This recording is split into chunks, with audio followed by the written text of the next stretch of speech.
Bonjour et bienvenue sur Mission RH, qui est un format destiné aux acteurs des ressources humaines et aux collaborateurs soucieux de la qualité de vie de toutes et de tous dans leur entreprise.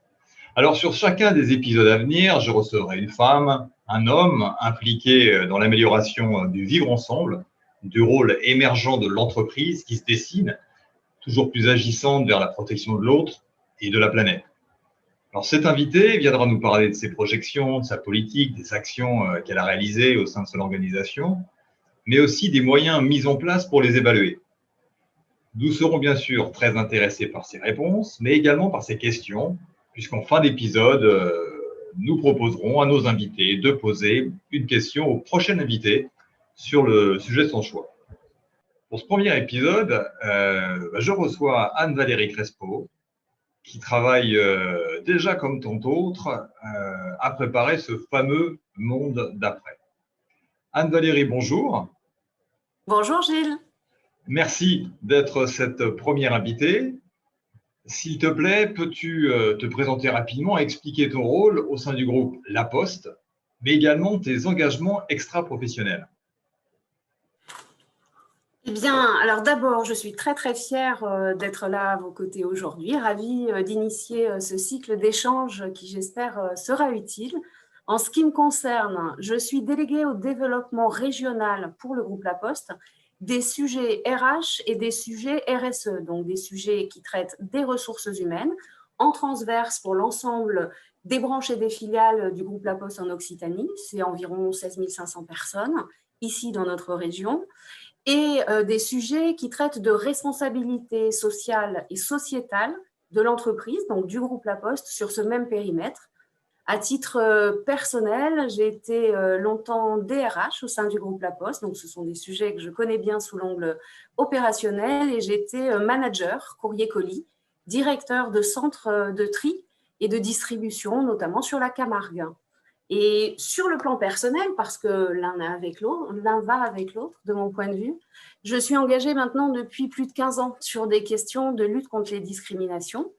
J'ai présidé par exemple le club donc Fondation Agir contre l'exclusion, dans le département du Gard, et je suis toujours très engagée sur ces questions-là, sur le territoire Occitanie, au titre de La Poste, qui est une entreprise très engagée sur ces questions également, et à titre personnel, le soir, les week-ends, sur du militantisme associatif sur ces questions. Parfait, donc un agenda bien rempli. Je passe à cette question parce qu'on veut vraiment profiter de toute cette matière et de toutes ces connaissances que tu as. Alors, selon toi, quels sont les profils de managers, de dirigeants d'entreprise sensibles à ces dimensions QVT et RSE?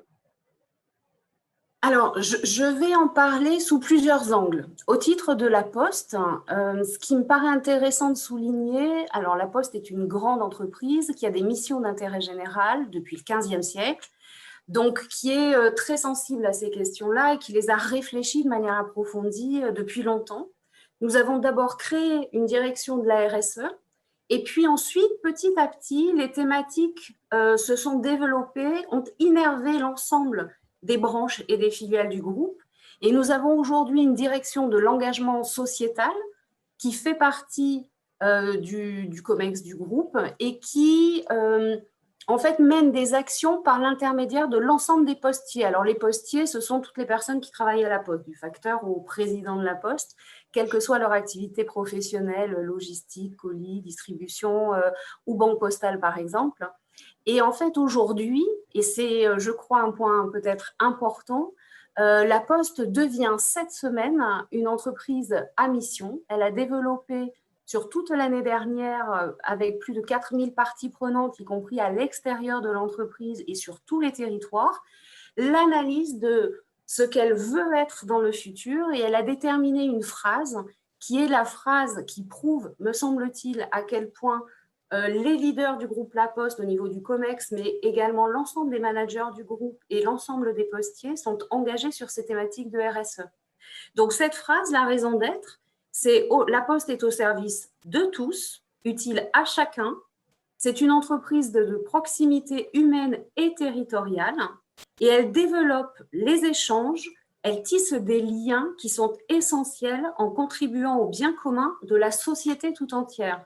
Parce qu'en fait, aujourd'hui, la vision de la Poste par rapport à sa taille, par rapport à son maillage territorial, et l'ensemble des managers qui sont sur les territoires, c'est non seulement d'être exemplaire dans la manière dont on traite les collaborateurs, c'est le côté RH, mais aussi, elle se veut un effet levier sur l'ensemble de la société pour la transformation sociétale. Et de ce point de vue, les différents profils que moi je décèle au sein du groupe sont des profils de managers qui soit étaient des managers d'équipe, donc qui à ce titre-là avaient l'habitude et l'ambition de porter des projets, de donner du sens, soit des managers, je dirais plutôt RH ou gestion, qui étaient sur des activités d'expertise, mais qui savaient déjà et qui savent au quotidien l'importance de ces missions d'intérêt général et le rôle de la Poste, et aussi des visionnaires qui sont les personnes qui ont travaillé, par exemple, cette raison d'être aujourd'hui pour la formaliser, mais qui sont partis de l'histoire de la Poste depuis le XVe siècle, de ses valeurs, et qui les renouvellent au service de la société et des territoires, et notamment des services de proximité. Ça, c'est la partie postale. Après, il se trouve que je suis en train également de faire une thèse. Je suis en 6e année. Je termine une thèse de gestion à l'Université de Montpellier. Montpellier Research in Management, ça s'appelle. Donc, c'est l'Université de Montpellier et Montpellier Business School sur les échanges interentreprises sur ces questions de RSE. Et là, on voit des profils très diversifiés, des profils de managers au sens qui encadrent des équipes ou qui dirigent des entreprises, TPE et PME, qui peuvent être donc des profils plutôt de citoyens, c'est-à-dire des militants qui veulent que leur entreprise soit utile à la société directement et qui ont un management bienveillant à cet égard par rapport à leurs collaborateurs. Tu peux avoir aussi des managers qui sont plutôt des managers marchands, des commerciaux, mais toujours, il y a ce sens, quand ils participent à ce type de collectif pour le bien commun, de la contribution à quelque chose qui les dépasse un peu, qu'on appellerait l'intérêt général ou le bien commun.